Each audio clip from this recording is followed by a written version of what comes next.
There you go. I've never worn cowboy boots in my life, so. Good. Test 1, 2, 3. All right.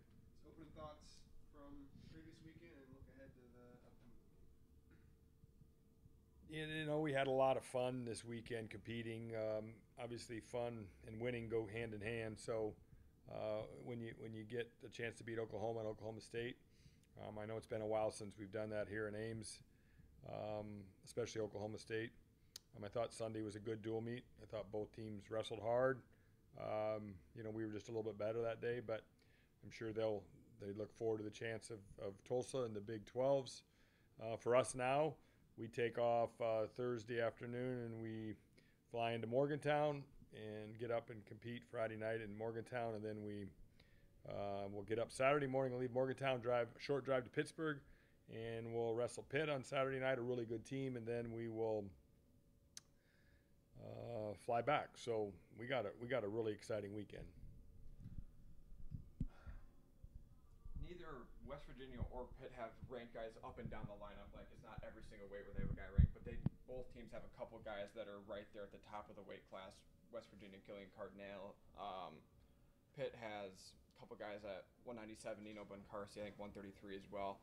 What kind of challenges do they present in terms of the high caliber guys that they have?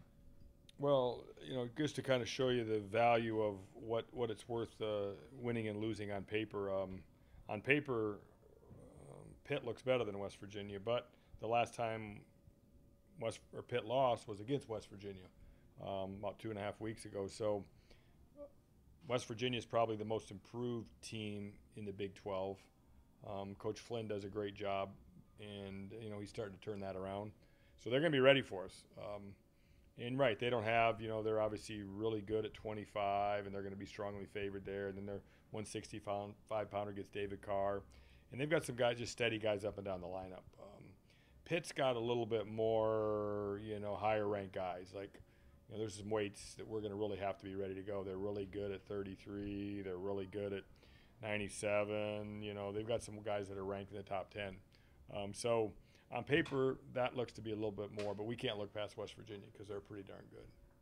What can you say about the job Caleb Feasley and Connor Konopik have done filling in at 125 this year?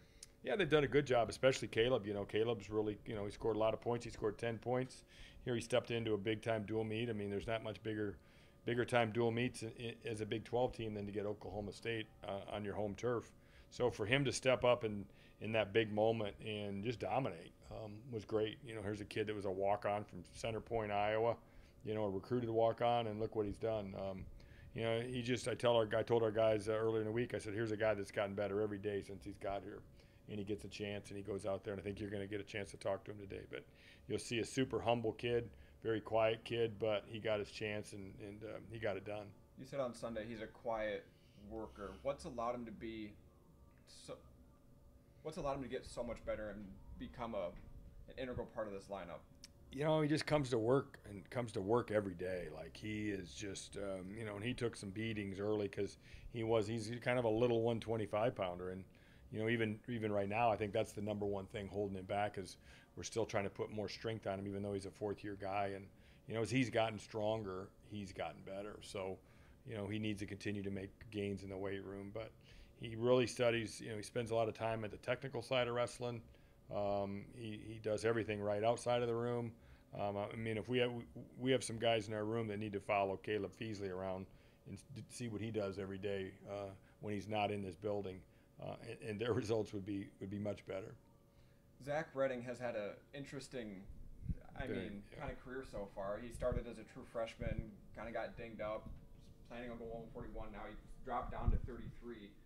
What's his journey kind of been like, especially this year?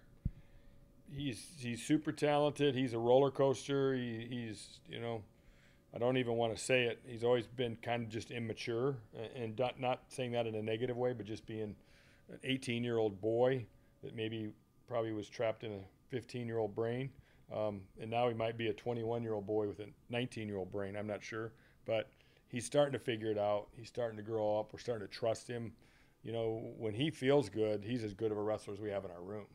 But, because of the circumstances, he's probably in a weight that he maybe didn't plan on being this year at 133. I think he was kind of thinking he was more of a 141, but here he is. And you know, we saw him really wrestle strong the first weekend, and then we saw him fall on his face and fail against Cal Baptist because he didn't do things right, you know, in his personal life, not partying, just not manage his weight well.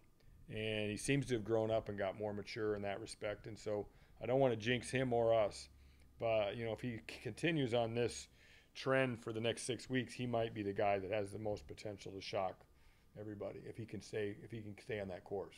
And there's nothing we can do to help him except for just encourage him, because he's the guy that, you know, away from the room has to do the things that it takes to win when you're at a weight that's very demanding for you to make. Yeah. At 197, you mentioned it earlier for Pitt. They got Nino Bunkarsi, who's I think he's ranked number 2 right now. Earlier this season, Young was ranked as high as number 2. Yeah. What's that matchup going to be like for him? That's going to be a great challenge for him. This guy's super stingy. You know, he's not super flashy, doesn't come out of position, doesn't make mistakes. Kind of just a grinding, typical Pennsylvania kid.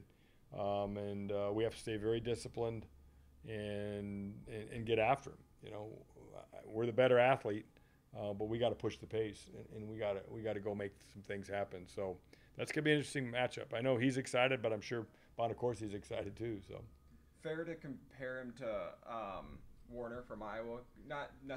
Younger is probably a better athlete, but in terms of that grinded out, yeah, that's not a bad comparison. You know, I think he's probably a little better on his feet, but yeah, just a real stingy guy. You know, both those guys, Warner, Bonacorsi, are just really have great defense. David Carr, 21 straight wins since his loss in the NCAA tournament last year. What can you say about his approach this season? I think 165 was a good move for him. I think it kept his mojo, you know, upbeat all the time. I always say there's certain guys out there that when they get down to weight, they're kind of grumpy. David was kind of that guy, but more so than anything, you know, a big, strong David Carr. He's fine at 65. He's proven that, you know, all those wins, just about except for 4 of them, were at 165. So he's going to get a great test, you know, as we go down the stretch here. I mean, this kid from West Virginia is really solid. You know, he beat a solid guy from Oklahoma State on Sunday. He's going to get the Missouri guy.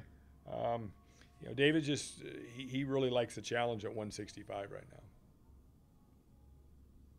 All right, guys. Thanks so much, Coach. Thanks, Coach.